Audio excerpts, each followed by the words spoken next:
Mukunda jewelleries వారి Mukunda silks ఈ నెల 23న దిల్సుఖ్ నగర్ లో గొప్ప ప్రారంభం. ప్రతి 3000 షాపింగ్ పై 3 గ్రాముల సిల్వర్ కాయిన్ ఫ్రీ. త్వరపడండి, ఈ ఆఫర్ ఈ నెల 23 నుంచి 30 వరకు అన్ని బ్రాంచ్ల్లో వర్తిస్తుంది.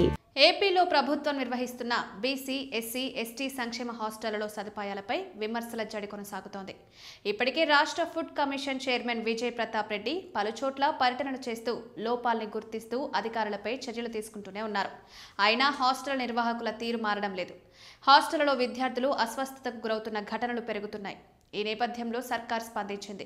రాష్ట్రంలోని సంక్షేమ హాస్టళ్లలో ఫుడ్ కమిషన్ చైర్మన్ చిత్తా విజయ్ ప్రతాప్ రెడ్డి గత కొంతకాలంగా వరుసగా తనిఖీలు చేస్తున్నారు. ఇందులో విద్యార్థులకు సరైన ఆహారం ఇవ్వకపోవడం, ఇచ్చినా అరకొరగా ఇవ్వడం, నాసిరకం వంటలు, ఇతర లోపాలు బయటపడుతూనే ఉన్నాయి.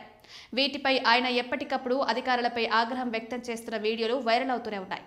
అయితే ఈ మధ్యకాలంలో హాస్టళ్లలో నీటి కాలుష్యంతో విద్యార్థులు అస్వస్థతకు గురవుతున్న ఘటనలు కూడా పెరుగుతున్నాయి. ఈ నేపథ్యంలో సిఎస్ విజయానంద్ ఇవాళ ఉన్నత స్థాయి సమీక్ష నిర్వహించారు.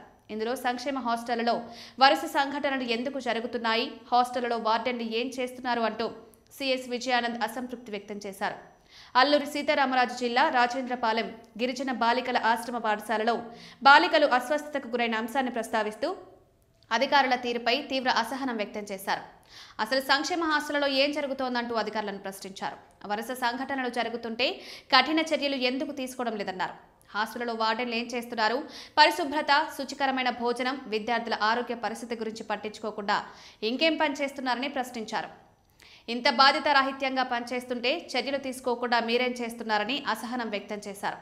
హాస్టళ్లలో ప్రతిరోజు నీటి పరీక్షలు ఎందుకు చేయించడం లేదన్నారు. నీటి పరీక్షలకు చేయించడానికి ప్రతి చోట సదుపాయాలున్నాయని వాటిని ఎందుకు ఉపయోగించుకోవడం లేదన్నారు. హాస్టళ్ల పనితీరు ఇలాగే ఉంటే ప్రభుత్వం ఏమాత్రం ఉపేక్షించబోదని, బాధ్యతారాహిత్యంగా వ్యవహరించిన అధికారులపై కఠిన చర్యలు తప్పవని హెచ్చరించారు. హాస్టళ్ల పనితీరు మెరుగుపడాలని, స్వచ్ఛాంధ్ర నిధులతో అన్ని హాస్టళ్లలో ఎక్కడా మరుగుదొడ్లు, బాత్రూంల కొరత అనేది లేకుండా చూడాలన్నారు. యుద్ధ ప్రాతిపదికన ఈ పనులు చేపట్టాలన్నారు.